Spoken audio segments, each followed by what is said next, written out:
Pulau Pinang cuba halang Kedah dapat royalti 100 juta ringgit. Syafiee Abdal mula ditolak di Sabah. Mujidin pergunakan PAS untuk PRN Melaka. Pilih UMNO atau Bersatu, ini reaksi PAS. Dituduh berkempen di Melaka, ini jawapan Najib.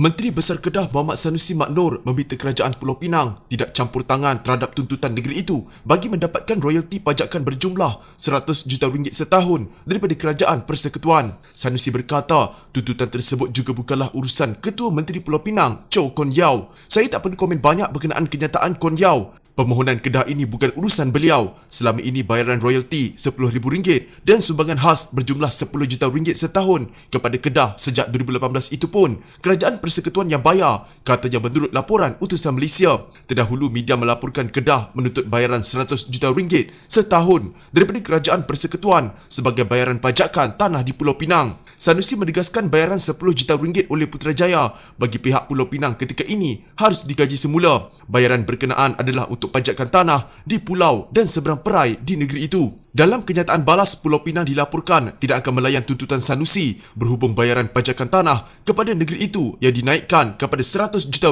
setahun. Chow berkata pihaknya juga tidak mahu Putrajaya melayan tuntutan Sanusi dan meneruskan pembayaran RM10 juta setahun seperti sebelum ini. Warisan hilang kerusi Parlimen dan Dewan Undangan Negeri secara serentak selepas Ahli Parlimen Lahad Datu Muhammadin Ketapi mengumumkan keluar parti. Muhammadin dan juga adun segama itu mengumumkan keluar daripada parti pimpinan bekas Ketua Menteri Sabah Syafiee Abdal yang menjadi wakil rakyat bebas yang menyokong Kerajaan Gabungan Rakyat Sabah GRS. Tindakan itu dibuat selepas adun Sindumin Yusof Yaakob mengumumkan keluar parti 3 minggu lalu, iaitu pada 8 Oktober. Walaupun mendakwa mesra GRS di peringkat negeri, Muhammadin berkata beliau hanya akan menjadi ahli parlimen bebas sepenuhnya di peringkat persekutuan. Bekas Menteri Pelancongan Seni dan Budaya ketika pentadbiran Pakatan Harapan Warisan itu berkata kurangnya pembangunan di peringkat negeri dan parlimen menjadi antara alasannya untuk keluar. Oleh itu, saya percaya keadaan ini akan berterusan jika terus kekal dalam blok pembangkang, katanya kepada wartawan di sebuah hotel. Dengan ini, saya mengumumkan keluar daripada warisan untuk menjadi wakil rakyat bebas yang mesra kepada kerajaan negeri. Muhammadin berkata beliau teringat janji kepada pengundi di DUN bahawa beliau akan membawa kemajuan ke kawasan itu, termasuk mencadangkan untuk menaik taraf segama sebagai sebuah mukim. Tetapi untuk makluman, tidak ada apa-apa bentuk pembangunan, malah tandas awam pun, katanya, sambil menambah ia sama untuk kawasan Lahad Datu apabila sepanjang lebih setahun beliau berkhidmat sebagai barisan pembangkang di peringkat persekutuan. Beliau menegaskan walaupun menjadi seorang ahli parlimen bebas, saya akan memilih untuk mengundi dan menyokong inisiatif kerajaan persekutuan jika ia untuk kebaikan rakyat. Adalah menjadi tanggungjawab saya sebagai wakil rakyat untuk memastikan sebarang usaha kerajaan untuk kepentingan negara dan rakyat secara umumnya berjaya, katanya. Keputusan Muhammadin meninggalkan warisan bukan sesuatu yang mengejutkan kerana sebelum ini beliau dikabarkan akan meninggalkan parti itu walaupun beliau menafikan berlakunya rundingan. Beliau adalah wakil rakyat ketiga meninggalkan warisan selepas Yusof dan adun sebatik Hassan A. Ghani PG Amir pada 25 Februari. Tetapi beliau adalah ahli parlimen pertama yang keluar parti itu selepas pilihan raya umum 2018. Warisan juga mempunyai 7 ahli parlimen yang masih bersama parti itu dengan kerusi batu sapi masih kosong sejak penyandangnya Liew Wee Kiong meninggal dunia tahun lepas. Sementara itu, Muhammadin berkata, saya bersedia menghadapi sebarang tindakan undang-undang daripada warisan memandangkan calon menandatangani surat taat setia kepada parti sebelum pilihan raya Sabah, termasuk mengosongkan kerusi sekiranya mereka keluar parti. Ada ahli PAS yang dikatakan berasa kurang senang dengan keputusan pemimpin parti itu untuk membenarkan penggunaan lambang Perikatan Nasional oleh calon mereka dalam pilihan raya negeri Melaka, kata sumber dalaman. Sumber yang enggan namanya didedahkan itu berkata, situasi itu berkemungkinan akan mengundang masalah kepada Perikatan Nasional yang dipimpin Bersatu. Menurut sumber itu, ramai dalam kalangan PAS yang terkejut dengan pengumuman yang dibuat pengerusi Perikatan Nasional Muhyiddin Yassin bahawa Bersatu, PAS dan Gerakan akan bertanding menggunakan lambang Perikatan Nasional di PRN Melaka. Susulan perkara itu, ada sesetengah pimpinan dalam Parti Islam Terbabit telah menyuarakan rasa tidak puas hati mereka secara terbuka. Ahli Jawatankuasa PAS Pusat, Muhammad Zuhdi Marzuki berkata, perkara itu harus dibincangkan manakala Timbalan Presiden PAS, Tuan Ibrahim Tuan Man pula lebih berterus terang apabila mengatakan parti itu sebaiknya menggunakan logo mereka sendiri. Keputusan dalam Perikatan Nasional yang membimbangkan PAS ini hanya dibuat oleh beberapa pemimpin yang lebih cenderung kepada bersatu, tetapi bukan semua ahli parlimen lain dalam PAS berkongsi sentimen sama.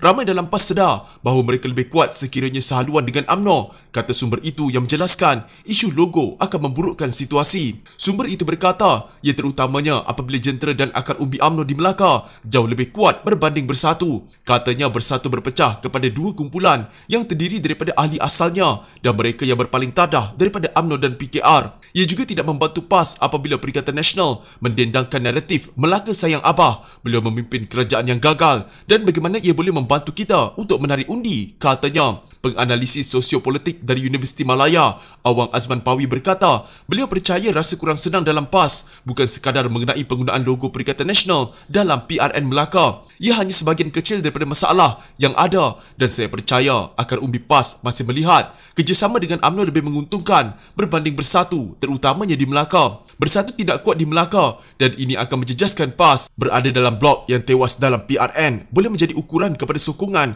dalam pilihan raya umum ke-15. Awang Azman berkata, rasa kurang senang dalam kalangan akar umbi PAS juga boleh menyebabkan ahlinya memboikot PRN Melaka bagi memberi petunjuk jelas kepada kepimpinan parti. Katanya naratif Melaka sayang Abah mungkin akan menjejaskan hubungan bersatu dan PAS kerana ia lebih menonjolkan personaliti Muhyiddin dan bukannya gabungan itu sendiri. Ia seolah-olah menunjukkan PAS langsung tidak mempunyai apa-apa untuk ditawarkan tetapi hanya sokongan kepada Muhyiddin.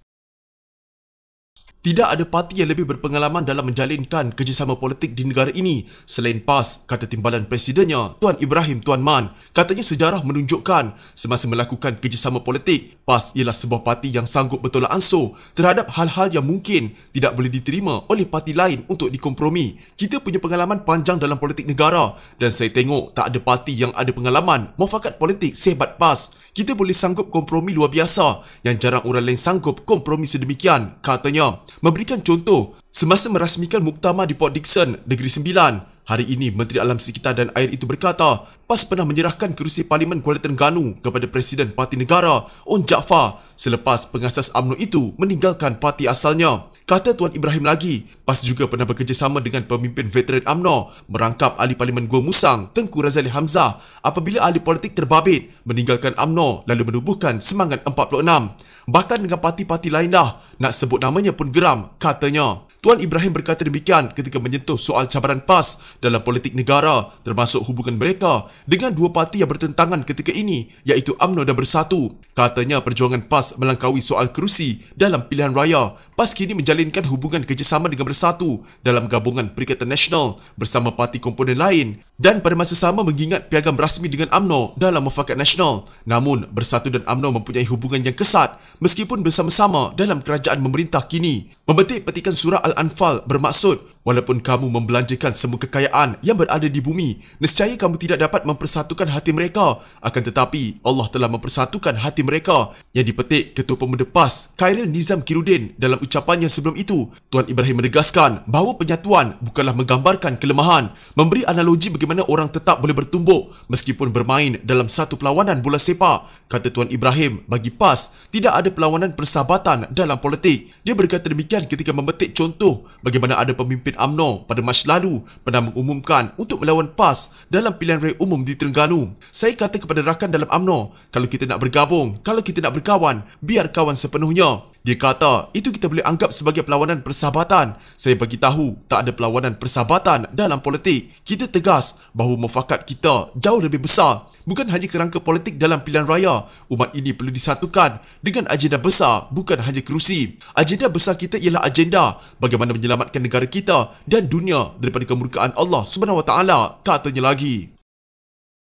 Saya hanya datang bersantai-santai bersama penduduk di sini, bukan untuk berkempen pilihan raya. Itu reaksi spontan Pengerusi Lembaga Penasihat Barisan Nasional, Datuk Seri Najib Razak ketika mengadakan lawatan ke Kampung Nelayan Tanjung Kling, Pantai Kundo. Ahli Parlimen Pekan itu berkata, kehadirannya tidak boleh disifatkan datang berkempen untuk pilihan raya negeri pada 20 November ini. Saya datang ke Kampung Nelayan Tanjung Kling semata-mata untuk bersantai sahaja. Tidak ada apa-apa yang boleh disifatkan sebagai kempen pilihan raya. Saya nak tengok penduduk di sini dan beramah mesra atas jemputan Ketua UMNO Bahagian Tangga Batu, Senator Datuk Seri Muhammad Ali Muhammad, dan saya lihat kawasan ini berpotensi dimajukan demi manfaat hidup penduduk setempat, katanya ketika ditemui. Terdahulu beliau turut melawat dan beramah mesra dengan penduduk kampung nelayan tersebut dan bersantai bersama kira-kira 100 orang komuniti nelayan. Keduanya Najib berpuas hati sejak Kerajaan Barisan Nasional memerintah di negeri tersebut. Komuniti nelayan setempat banyak mendapat manfaat termasuk jeti dan juga kemudahan bot serta lampu solar dan sebagainya.